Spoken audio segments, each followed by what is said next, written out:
DZRH-TV at via online streaming.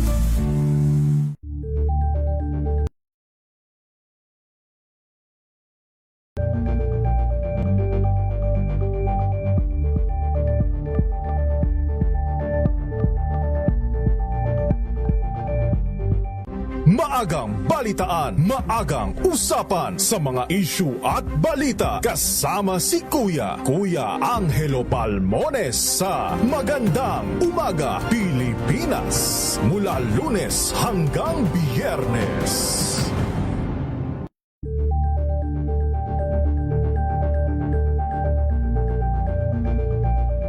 Tambalang Anthony Taberna at Jerry Baha ang gigising sa inyong umaga dahil lalatay ang humahagupit na diskusyon at komentaryo Lunes hanggang Biyernes sa 2x2.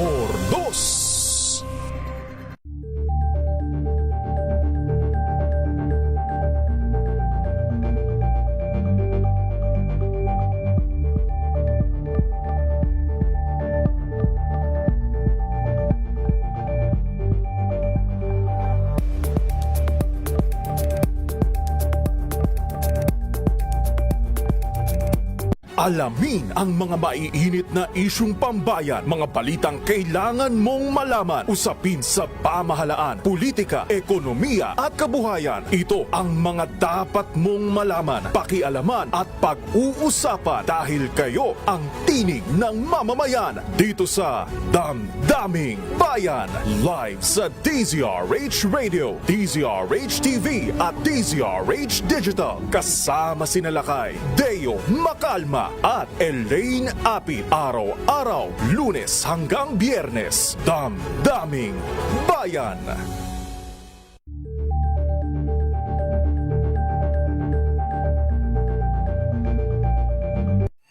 Mga balitang gigising sa inyong umaga. Mga balitang kailangan mong malaman. Mapapakinggan sa ACS Balita sa 2x2.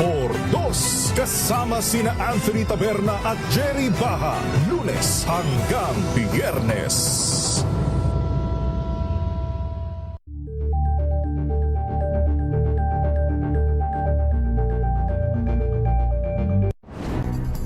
Good vibes ang hanap mo?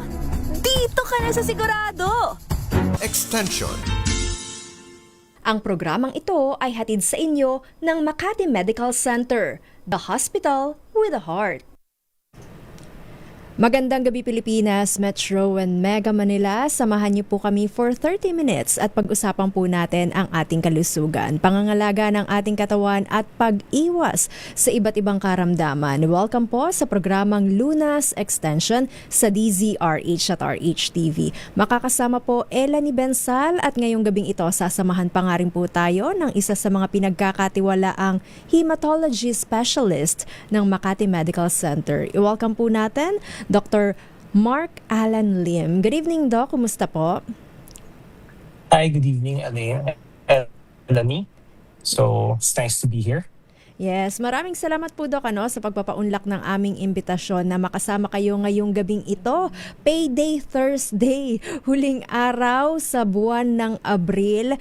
At ang Abril nga po pala ay iniuugnay rin sa Hemophilia Awareness Month. So tamang-tama po yung ating topic na hemophilia. Pero para sa ilan, Doc, na hindi pa nga po familiar sa termo nung ito o kondisyon na ito, ano nga po ba ito, Doc?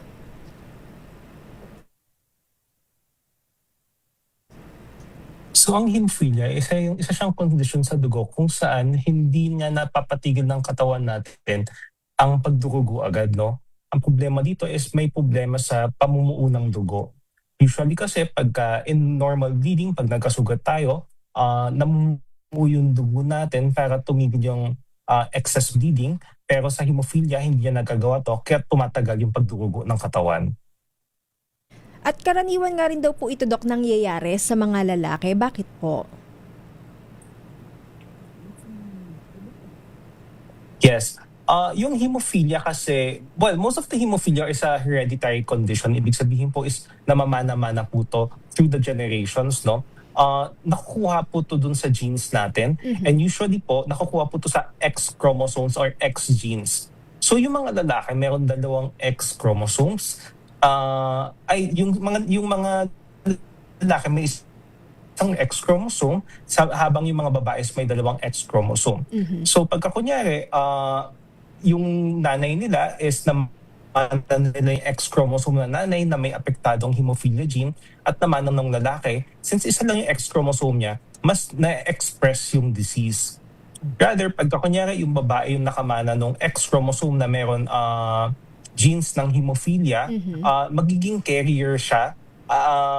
Hindi siya magma-manifest ng mga simptomas, pero pwede niyang ipasa yun sa anak niya in the future. So, kaya most of the time, yung mga patients na lalaki, sila yung talagang nagkakaroon ng mga simptomas na hemophilia. Pero posible nga rin po ba ito, Doc, na mangyari sa mga babae?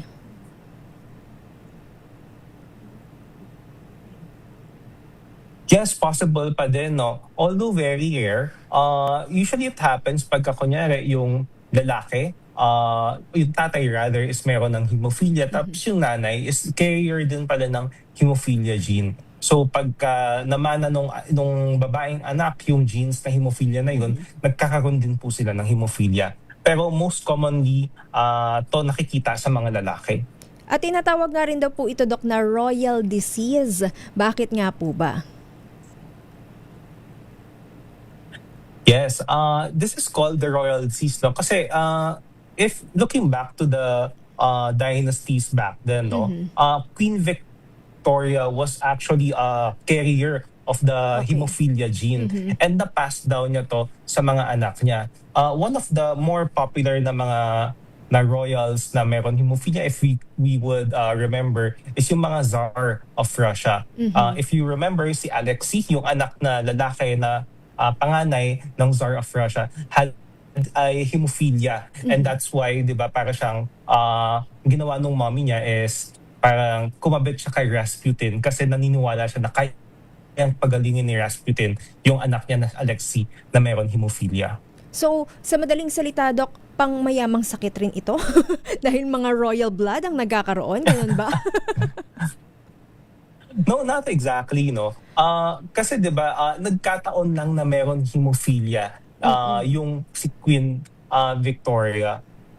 Kaya na-pass down sa generation. And if you would see the royal family, no, it already begins with Queen Victoria and Prince Albert. And yung mga anak nila, sila yung mga naging princes, mga prince and kings and queens ng Germany, Russia. So, kaya parang na-label siya as royal disease. But yung pagmana ng sakit na yun na sinasabi ko, nangyayari pa din naman to dito sa ating Pilipinas. No? May mga pasyente tayong nagkikarry ng hemophilia gene, and kaya yung mga anak nila nagkakaroon ng hemophilia. Siguro mas na-highlight lang back then na about sa royals. Kasi syempre, they're always out there Para nga po, sa public eye. yes, para nga po mas maintindihan ng mga televiewers natin kung ano nga po ba itong hemophilia na pinag-uusapan natin, Doc. Ano nga po ba yung mga karaniwang signs and symptoms or manifestation na ma-observe natin sa mga may hemophilia? So yung mga patients na may hemophilia, usually nagkakaroon tayo ng mabilis sila magkaroon ng mga pasa. And not only mabilis, madami sila magkaroon ng pasa, even if wala naman tumama sa kanila. Okay. Another thing is, pagka kunyari nagkakasugat sila, masyadong matagal yung pagdurugo at hindi to agad tumitigil.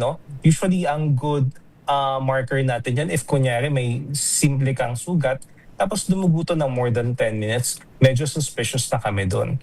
Also, yung mga patients namin na may hemophilia, a lot of times, nagkakaroon sila ng bleeding sa joints nila o dun sa mga kasukasuhan, Kasi syempre yung mga joints natin, mga weight-bearing yan. And pag kunyari, running or medyo mabigat tayo, syempre yung nagkakaroon tayo ng mga micro damage dun sa joints natin. And since yun nga yung hemophilia, hindi niya napapatigil yung pagdurugo agad, naiipon yung dugo dun sa loob ng joints. So, nagkakaroon tayo ng problema doon. So those are the most common signs and symptoms of hemophilia that we see in patients. Alamin nga rin po natin, Doc, kung paano po ito dinadiagnose, ano nga rin po ba yung tamang management and of course yung treatment para sa mga may kaso ng hemophilia. Yan po ang ating babalikan. Para rin naman po sa may mga katanungan, i-post na po yan sa ating Facebook page na DZRH News. Magbabalik po tayo pagkatapos lamang po ng ilang paalala. Ang programang ito ay hatid sa inyo ng Makati Medical Center, the hospital with a heart. This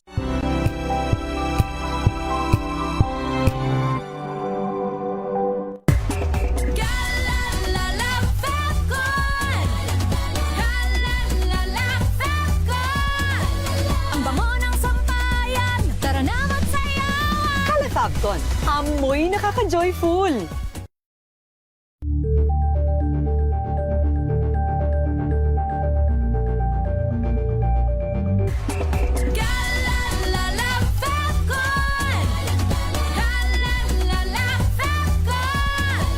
Ang bango ng sampayan, tara na magsayawan. Fabcon, amoy nakaka-joyful.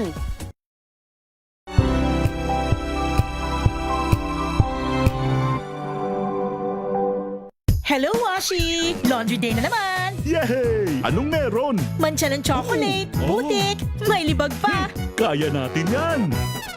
With Pride Washing Machine Detergent, may triple stain-away formula. Tanggal ang makapit, madikit, at malupit na dumit mancha. Kaya easy-easy ang labada. Mula noon hanggang ngayon! All you need is pride. All you need is pride. ACS.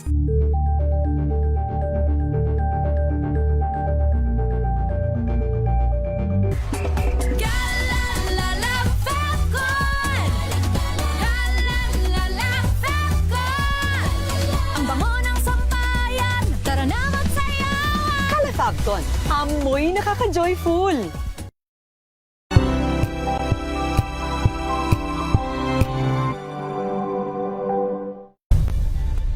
Nagsimula sa pangarap hanggang sa maabot ang tagumpay. Iba't ibang kwento, iba't ibang mukha ng atletang Pilipino. Mas pinatindi, mas pinalakas, at mas pinaaksyon sa Match Point tuwing Sabado, 12:30 ng tanghali sa DZRH TV.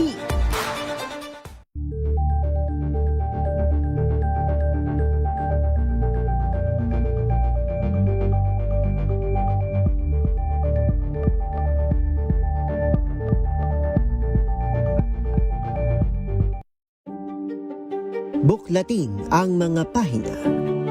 Pakinggan ang boses ng lipunan. Tunghayan ang mga issue mula sa ibang katayuan. Nakakalungkot kasi deserve ba namin ng ganito? Na hindi nila alam kung ano talaga yung kanilang mga karapatan. Yung gobyerno, tinulungan nila yung kanilang magsasaka. Pinapatahimik tayong lahat using various laws. Through education, kayang-kaya nating baguhin yung ganitong klaseng pag-iisip. Isang kwento, iba't ibang anggulo. Dito, sa Point of View.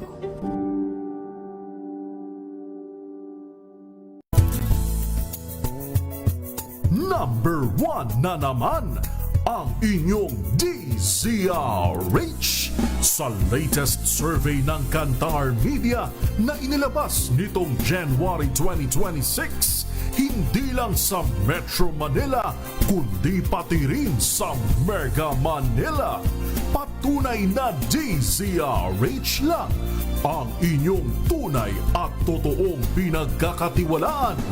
Taos-puso po kaming nagpapasalamat sa inyong patuloy na pagtitiwala dahil ang DZRH una sa Pilipinas, una sa Pilipino.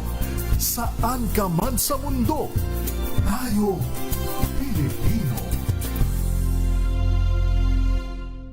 Tumunog na ang gandingan para sa kalikasan. Ang itinanghal bilang Best AM Radio Program Host ay si Cesar Chavez para sa special on Saturday ng DZRH. Alaman at usapang pangkalusugan. Lunas Extension. Ang programang ito ay hatid sa inyo ng Makati Medical Center, the hospital with a heart.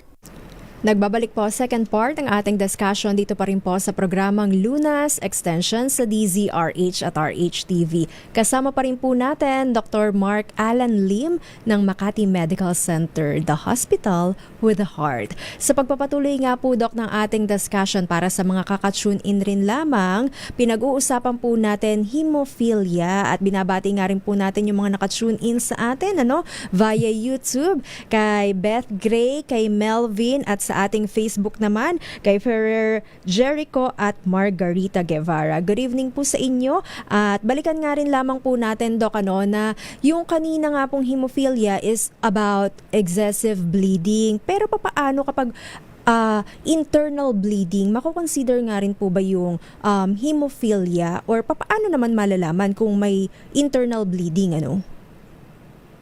Okay, so yung hemophilia, hindi lang naman siya yung pagdugo na nakikita natin. Considered din yung internal bleeding as part po ng hemophilia na sakit, in general, kasi di ba yung hemophilia is nahihirapan yung katawan natin patigilin yung pagdurugo. Hindi lang po to sa outside o yung sa skin level, pero pati yung nasa loob ng katawan natin, nahihirapan din yung katawan natin patigil yung pagdurugo na yun. So yung mga symptoms ng mga internal bleeding, actually madami-dami yan, pero one of the most common symptoms is pain, and swelling. Kasi kung iisipin natin, syempre yung mga organs natin sa loob ng katawan, mayroong mga limited space lang yun. And pag ino-occupy ng dugo natin yung space na yun, nagkakaroon talaga ng stretching ng mga organs natin kasi parang na-occupy yung space nila, causing significant pain and swelling. So dun pa lang medyo magkakaroon na tayo ng suspicion na baka may internal bleeding. And katulad nung kanina nung sinabi ko, mayroon mga patients na dumudugo dun sa loob ng joints nila. Sa mga tuhod o kaya sa elbows. And yung mga simptomas na nakikita namin usually dun is bukod sa pain and swelling, namumula siya, tapos medyo warm. So pagka kinapa mo, medyo mapapansin mo parang may tubig sa loob. So yung pa lang, medyo magkatataas na talaga yung suspetsya mo na baka may bleeding dito. Pero para sa mga pasyente, Doc, kailan po sila nararapat na magpasangguni sa doktor? Yung pagdurugong hindi nga po ba kaya tapalan ng mga Band-Aid or sabihin natin gauze? Yeah. So siguro yung mga things na when we start, kung kailan kami nagsuspetsya na baka hindi na normal tong pagdurugo na to, siguro kunyari pagka yung mga sugat na minor wounds na dumudugo siya ng more than 10 minutes. So medyo kasuspetsya na yun. Pagka kunyari nagkaroon kayo, nagpa-dental procedure kayo, nagpatanggal kayo ng ngipin, and kailangan nyo pang bumalik sa dentist kasi ayaw tumigil yung pagdurugo nung binunuton sa inyo, medyo kasuspetsya din yun. O kaya minsan may mga ibang patients na nagpa-surgery. Tapos yung surgery na yun is minor surgery lang and we didn't expect any excess bleeding pero biglang nasalinan sila ng dugo. So kasuspetsya din po yun. Other symptoms is like pag nagkakaroon ng pasa, lalo na sa katawan, na with no reason at all na biglaan lang, especially kung medyo kumpul-kumpul sila o kaya masyadong malaki, yung suspetsya natin about hemophilia.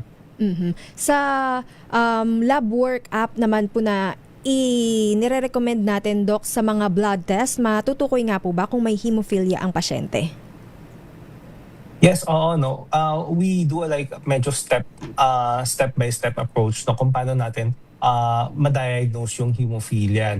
Siguro pinakauna, pagka kunyari may mga pasyente na lumalapit sa amin na nagtataka nga na bakit sila pinapasa o kaya sa tingin nila masyadong madalas yung pagdurugo ng ilong nila or whatnot, ang una namin pinagawa is nagpapa-CBC kami or complete blood count. Kasi sa complete blood count, makikita natin yung mga red cells, yung mga white cells, and yung platelet. And makikita natin agad no, na kung normal to o hindi. Definitely, kung kunyari, mababa siya, then we can say na baka dahil sa kababaan ng counts, kaya nangyayari to. Pero pagka mga pasyenteng may hemophilia, makikita namin na normal yung CBC. So pagka nakita namin normal yung CBC, ginagawa namin, tinetest namin yung mga tinatawag nating coagulation clotting test, no? So meron dalawang klase, yung PT o prothrombin time, saka yung PTT, which is yung partial thromboplastin time. So usually sa mga test namin, nakikita namin is normal yung PT. Tapos yung PTT would be prolonged or elevated. And pag nakita po namin yung ganon itsura ng mga lab results, doon talaga tumataas yung suspetsya namin na baka nga talaga hemophilia to. And pagka tumaas yung suspetsya namin, nagpapatest na po kami ng confirmatory test for hemophilia, which is check namin yung measurement ng mga factor levels, no? Para malaman namin kung anong klaseng hemophilia siya, number one. And para malaman namin kung gaano ka-severe yung hemophilia. May mga limits nga rin daw po ba sa physical activity ng mga taong may hemophilia? Like bawal nga rin po ba sila maging athletic, mag-basketball, volleyball, or any kind of sports? Well, it really depends, no? Definitely, yung mga contact sports, medyo tinatry natin iwasan. Pero kasi, with the advances sa medisina ngayon, no? Yung mga pasyenteng may hemophilia, they can live long, normal, active lives. As long as they are properly treated, may tamang gamot, at saka tamang follow-up sa doktor nila. So in fact, ine-encourage namin na maging active sila, no? Kasi it is good for their joints. Sa hemophilia kasi talagang sobrang big issue yan, joint care eh. Kasi most of the mga patients sa may hemophilia, nagkakaroon sila ng pagdurugo sa joints. And after some time, pagka paulit-ulit na nangyayari to, nasisira yung joints nila. So actually, yung pinapromote namin is for them to be active and just take care of their joints. So, yun po. How do we address naman po hemophilia, Doc? Ano nga po ba yung mga nararapat na gamutan or sabihin nating therapy para nga po sa kanilang kondisyon? So, madaming gamot ang hemophilia. Pero ang pinaka-straightforward na gamot dito is tinatawag natin mga factor replacement. Basically, ang hemophilia kasi is may kakulangan sila ng mga protein factors na nagkakos ng blood clotting, no? So ginagawa natin is pinapalitan lang natin yun. In a way, para siyang diabetes, di ba? Pag diabetes, kulang ng insulin, tapos bibigyan lang natin yung insulin. Ganon din sila. If kunyari, mga medyo mild lang yung sakit ng pasyente, meron din kami mga binibigay na like mga desmopressin or DDAVP, na ang ginagawa nito is tinatry niya i-release yung mga natatagong factors para makatulong sa pag-clot ng dugo. Pero yung mga ganon klaseng gamutan is usually nag-work lang siya sa mga mild hemophilia. Pero in terms of kunyari yung mga pasyenteng severe yung hemophilia o grabe yung pagdugo, definitely factor replacement yung ginagawa namin. So may mild, moderate, and severe cases of hemophilia, Doc? Yes. Anong karaniwan, Doc, na na-encounter natin? Here in the Philippines, no, mas common yung mga mild hemophilia as compared sa mga European countries na mas uso yung severe hemophilia. That's actually very fortunate nga sa tayo kasi puro mild lang yun eh. But at least a lot of them are mild lang. Kasi very costly yung gamot na factor concentrates, no? And pag nagsimula yung mga patients na may severe hemophilia, kailangan nila mag-inject ng factor concentrate na yun like twice or thrice a week and lifetime na yun. Unlike pagka sa mga patients na may mild hemophilia, hindi natin kailangan magbigay agad ng gamutan. Nagbibigay lang tayo ng gamot pagka kunyari nagkasugat, o kaya operahan, o kaya biglang may pagdurugo nangyari, tsaka lang tayo nagbibigay ng gamot. So, Yun po. Yung gamot na ito, Doc, oral or topical? IV siya actually. Okay. Ini-inject namin sa veins, no? What we do is sa mga patients sa may hemophilia, kasi syempre ang hassle naman, alam naman every time na may mangyayari sila sa Tatakbo kanila, agad sa ospital. pupunta silang hospital, di ba? Oo. At a young age, kasi usually na-identify na namin yan, bata pa lang, alam na namin may hemophilia. So, ine-empower namin yung patients, no? At a young age, tinuturuan namin paano sila bigyan ng gamot. So, syempre, mga parents nila, paano sila bibigyan ng gamot. And also, tinuturuan namin yung mga magulang nila and yung pasyente kung paano i-identify kung may possible na pagdurugo sa katawan. So, para involve sila sa care nila at hindi sila sobrang reliant dun sa healthcare system or sa hospital. So kahit na mild yung kanilang kondisyon ng hemophilia, Doc, ito ay lifetime na kahit sabihin nating mas maaga, mas batang na-detect? Yes. Yung hemophilia kasi nasa genes na natin yan eh. So, it can be managed pero hindi siya totally nagagamot. So, lifetime na siya talaga. Para sa mga hindi naman po ganun sabihin natin well-off para i-maintain yung gamutan, ano po usually yung life expectancy para sa mga may hemophilia? Well, actually, it's very difficult to say, no? Ganito na lang. Siguro, back in the 1960s, kung yung hindi pa na i-invento yung mga gamot na to, ang life expectancy natin sa mga patients na may hemophilia, especially yung may mga severe hemophilia, is around 11 years lang. Around yung 1980s yung na-invento yung gamot, biglang tumaas yung life expectancy nila, naging 50 to 60 years. And now with modern medicine, Yes. Talagang almost normal na yung length ng life nila, no? Ang importante lang sa kanila is talagang dapat mayroong proper treatment saka follow-up. And syempre, kaalaman tungkol sa sakit nila. Okay. Aside nga po sa activity, physical activity, Doc, yung sa mga pagkain, meron nga rin po bang ipinagbabawal o mas nire-recommend, para sa kanilang health condition? For this, no, nothing in particular naman. Pero siguro if I would say about sa food, no, baka kailangan nila ng more iron-rich na pagkain. Kasi these patients, di ba yun nga, dinudugo sila. And since pag dinudugo yung mga pasyente, nawawalan tayo ng certain amount of iron. So it would be good na ma-replenish nila yung iron na yun para hindi bumaba yung hemoglobin nila agad-agad. May question dito, Doc, yung hemophilia po na may kaugnayan po sa mga pasa, bruises, masakit nga rin daw po ba yung mga maraming spots na nakikita natin sa katawan? Yes, masakit siya. Siyempre yung bruises would be very painful, no? And yung bleeding inside the body, it can also cause pain. So yes, masakit siya. Ano nga po ba, Doc, yung mga komplikasyon na maaari nga pong ma-experience din ng mga may hemophilia? So yung one of the most common complication nga katulad din ng sabi ko is yung joint damage, no? Because usually nagkakaroon sila ng bleeding dun sa joints. And after sometimes, pagkapaulit-ulit, nasisira yung joints nila. And kaya nagkakaroon sila ng difficulty walking, moving around. Another complication is pwedeng spontaneously or biglaan magdugo kahit saan parte ng katawan yung pasyente may hemophilia. There are even mga pasyente na biglang dinudugo sa loob ng utak, which is very problematic sa kanila. Other possible na pwede mangyari is syempre yung pagdurugo sa ilong, even sa mga babae, yung mga monthly menstrual cycle nila, pwedeng maging heavy. Very heavy yung bleeding. Very heavy and prolonged din, Doc? Parang unlike before na 3 days lang, pwedeng tumagal ng 7 days?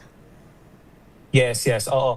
Usually 7 to 10 days. Pero more on sa tingin ko yung pinaka-problem dito is yung amount. Kasi sometimes we see patients na talagang diaper yung ginagamit nila. Okay. And ilang diaper sila kada araw. So medyo delikado yun kasi pwedeng maubos din yung dugo nila. Kapag ba, Dok, mas maagang na-detect itong hemophilia, posibleng mas maging bumaba yung level ng kanyang pagdurugo? Well, yes. Siyempre, pagka mas naaga na-detect natin yung hemophilia, no, agad-agad natin mabibigay yung mga gamot na kailangan ng pasyente. So, yung mga bleeding episodes talaga, medyo malilesen siya significantly. Pero siguro ang pinaka-significant part dito, no, is malilesen yung mga komplikasyon ng paulit-ulit na pagdurugo kung maaga natin nalaman na may hemophilia yung pasyente. And this would translate sa quality of life nila in the future. Pwede nga rin daw po ba, Dok, na mauwi sa pagkalumpo yung hemophilia na pagdurugo sa mga joints? Yes, oo, nangyayari yan, no? Yung mga pasyente namin na sobrang palaging dumudugo yung mga joints, ang nangyayari is napupudpud yung mga cartilage nila. So pagka naglalakad sila, nagkakaroon na ng pain. So usually sa mga ganong sitwasyon, actually pinapa-knee replacement na namin kung very severe na. Okay. At prevention tips, meron nga po bang mga paraan, Doc, para makaiwas dito sa hemophilia kung ito nga naman po ay namamana? Actually, there's walang way to prevent hemophilia, no? Kasi hemophilia is a genetic disease. Ibig sabihin po na mamana po to. Hindi po to nakakahawa. Oo, hindi siya nakakahawa kasi baka inisip ng mga ibang tao na baka pagka nasalinan ako ng dugo ng pasyente may hemophilia, magka-hemophilia din ako. Or baka kung nakasalimuha ako sa mga patients na may hemophilia, mahawa sila. That's not true. Pero what we can do na lang talaga is early diagnosis para malaman po na ma-identify natin sino yung mga pasyente na kailangan ng gamot at mabigay natin yung tamang gamutan at tamang advices sa kanila para ma-prevent yung mga komplikasyon in the long run sa mga patients na to. Last message nga rin po natin, Doc, sa ating viewers and listeners. Okay. So for the message, no, ang hemophilia is hindi na siya nakakamatay na sakit. A lot of people with hemophilia, they live long normal lives as long as meron tayong early diagnosis saka early treatment. So it is very imperative na yung mga pasyente na kunyari may napapansin kayong mga kakaibang pagdurugo, magpunta po kayo agad sa mga doktor nyo para at least malaman po natin kung ano ba yung nagiging sanhi nun and kung if may hemophilia, maayos po natin agad-agad. Yes, magpakonsulta nga po sa ating mga pinagkakatiwalaang espesyalista. Huwag nga po tayong magpatumpik-tumpik pa at invest in your health. At maraming salamat, Dr. Mark Alan Lim, para nga po sa mga tagapakinig natin. May mga gusto nga rin po ba tayong pasalamatan at batiin? Yeah, for me, so I'd like to thank Cebu Makati Medical Center and DZRH for this talk, no? And very thankful ako na I was able to at least paalam sa mga tao kung ano yung hemophilia kasi very rare disease to and oftentimes na-overlook or na-miss ng mga ibang tao. Kala kasi nila hindi siya uso sa Pilipinas. Pero hindi po totoo yun, no? A lot of patients here have hemophilia and hindi lang nila alam kasi na-misdiagnose. So, thank you so much for giving me this opportunity to highlight this disease. Thank you once again, Doc, for sharing your time and expertise, knowledge regarding hemophilia. Yan na nga rin po ang kabuuan ng ating discussion. Naway nadagdagan nga po yung ating kaalaman at kung kayo nga rin po ay may iba pang iniindang karamdaman, huwag pong mag-atubili. Magpakonsulta, tumawag sa Makati Medical Center hotline number 8888-8999 or visit their website sa makatimed.net.ph. Nakasama nyo nga rin po Ellen Ibensal, bumabati ng magandang gabi. Ang programang ito ay hatid sa inyo ng Makati Medical Center, the hospital with a heart. Mga kalunas, hanggang bukas dito sa Lunas Extension.